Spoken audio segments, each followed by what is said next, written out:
As an author or a speaker or a coach, one of the things that we really want is we want our work to stand out. We want to stand out, but that requires some standout strategies. And so to help us along with that journey, I have invited Chantal Cornelius to the show.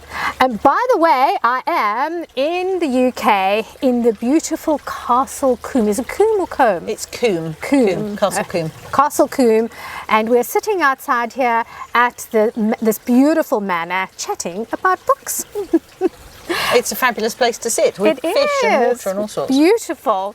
So Chantal, you have got a beautiful story that you write in the beginning of the book, which really tickled my fancy, when you wanted to get attention of your mother, but you would time the cry just at the perfect time that you knew she was coming. Tell us that story. I'm one of 5 children, in that I have an older sister and I have older stepbrothers and sisters, but I'm the baby of the 5.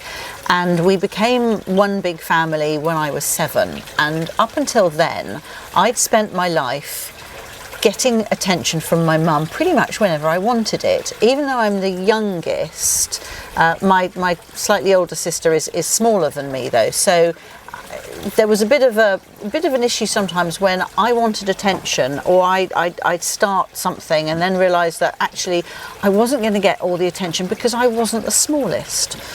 And then all of a sudden I'm one of 5, and we had a lovely big garden, and there were times when I'd be thinking, right, I need to get my mum's attention, and I might fall over, or one of my older siblings might trip me over.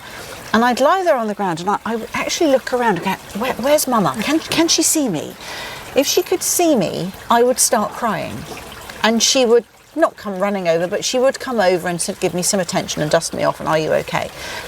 But if I looked around and I couldn't see her, I didn't cry. I just got up and I carried on playing and probably tried to beat up one of my siblings.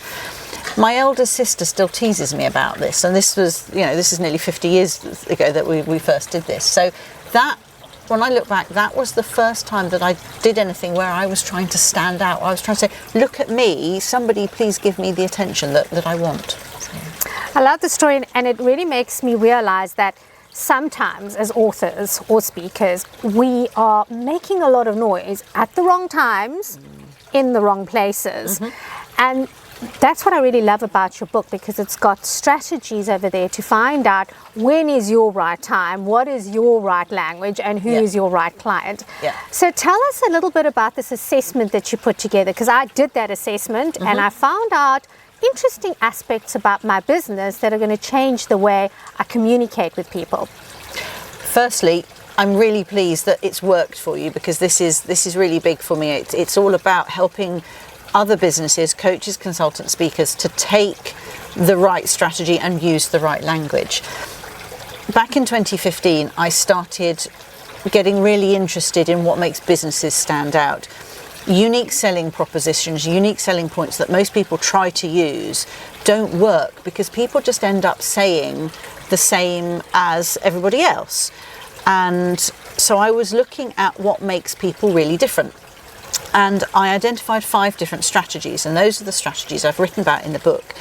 But I went further than that, and I started looking at the language that goes with each of these 5, because the strategies are all about how our customers want to feel when they work with us. It's not about us, the supplier, it's about how they, the customers, want to feel.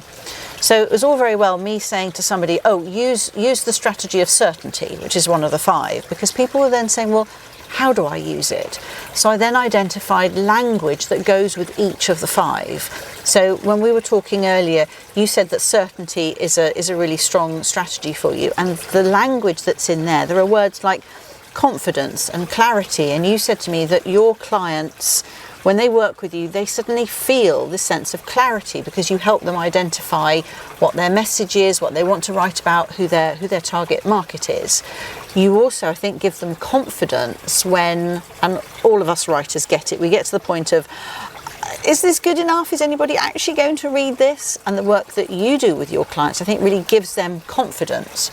So it's about working out which of the 5 strategies is right for you, and then looking at the language that goes with it and using that language in your marketing, in your sales, but also in your delivery, so that when you're coaching a client, you're using the right sort of language. And that has all gone into the online test on the website that allows anybody to go and look at it and work out which is the right strategy for their business. And I also like the fact that you invite people to get their clients to fill in that questionnaire as well. Yeah. So we were chatting earlier on about the fact that when I started my business, I had a certain idea of how my clients were experiencing me. But when they did those kinds of assessments, I realized that it was something completely different.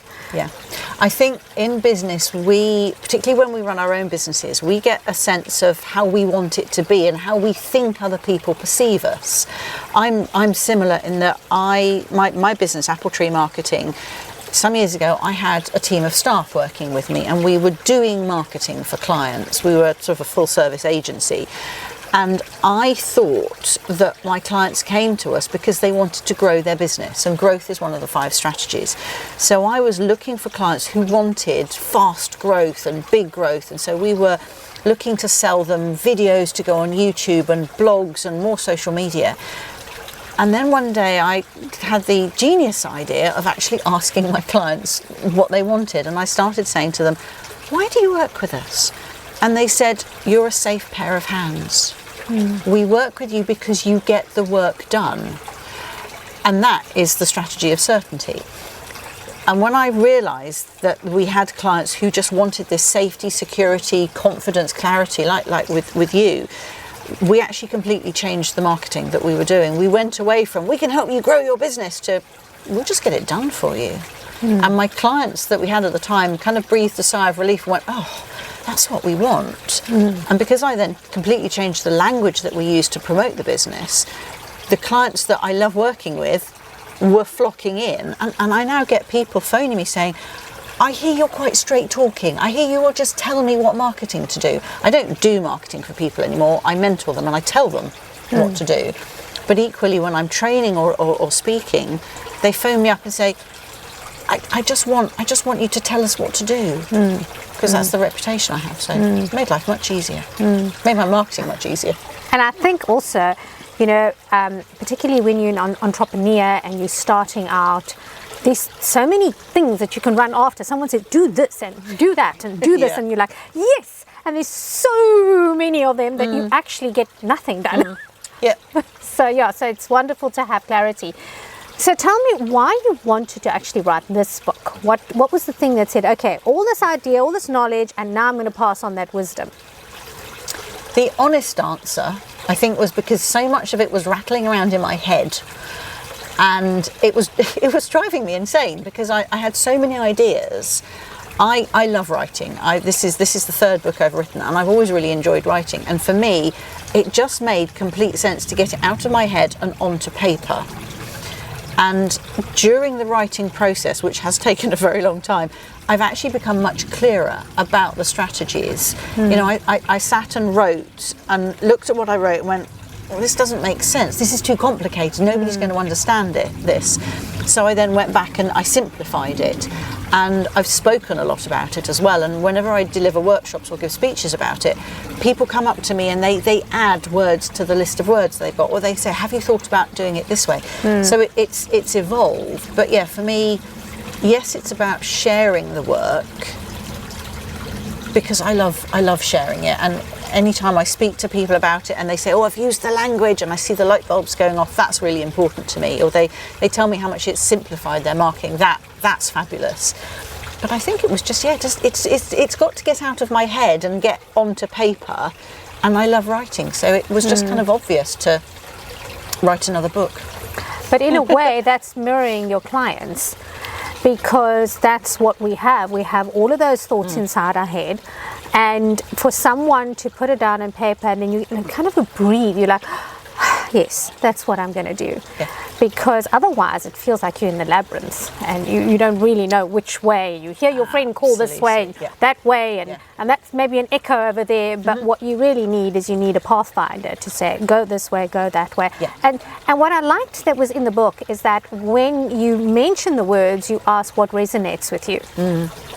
And that's kind of signing on to people's personal sense of intuition. This is my messaging. This is who I am.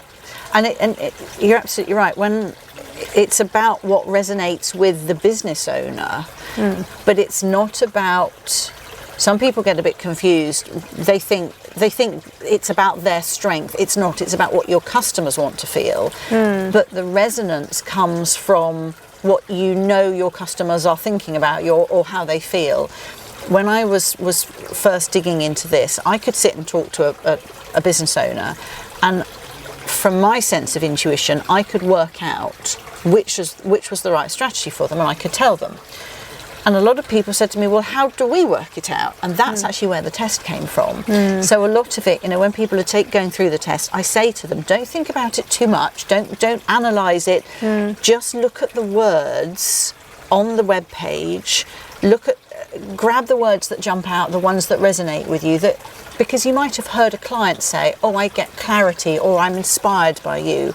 So it's about the ones that feel good for you. So yeah, there's a lot of intuition that goes on, but then we can back it up with a bit more science as then thrown in there as well. And what's also good, which you mentioned, is that when you are being true to who you actually are, you get the right kind of referrals. Yes. Your perfect client will find other perfect clients for you that are just like them, that are going to experience you in the same way. And their communication about who you are is on point. Absolutely. I've done an exercise recently where I've picked up the phone and I've spoken to a lot of clients, former clients, general contacts, and I've said, who do you know who you think would like to work with me? Who can you recommend me to? And because I'm very clear on my strategy of certainty, and because I'm known as being straight talking and a bit bossy, people find it quite easy when they know me well enough. They find it quite easy to go, oh, you should talk to so and so, and they know which people to put me in touch with. They know not to put me in touch with somebody who isn't interested in marketing. If somebody comes along and says, oh, convince me to do marketing, no, because I love working with people who are going, I need marketing, tell me how to do it. They put me in touch with people who want to be told what to do, who can cope with my level of bossiness. So yeah, it just makes marketing so much easier, and it means that I get to speak to people who start out as complete strangers, but because somebody has recommended me to them, they already trust me. Yes. They've already got something there that says, I trust this person, I think I want to work with her. I don't know why. Let's have a conversation and find out. And so many more of the referral conversations I have actually turn into clients because of that. So that's very true. Recently I had a discussion with someone she is a networker. She belongs to an organization where they hand over referrals quite easily. It's actually part of their philosophy.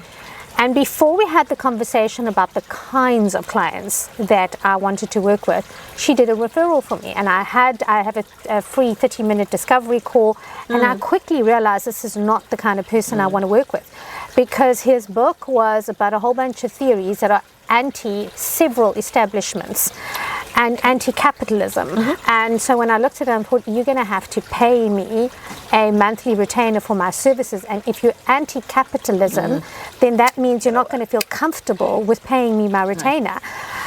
So I could have that conversation with her, and I could say, I work with people who have got some kind of skill that they're wanting to pass on to make the world a better place. So I'm working with people who've got a positive intention.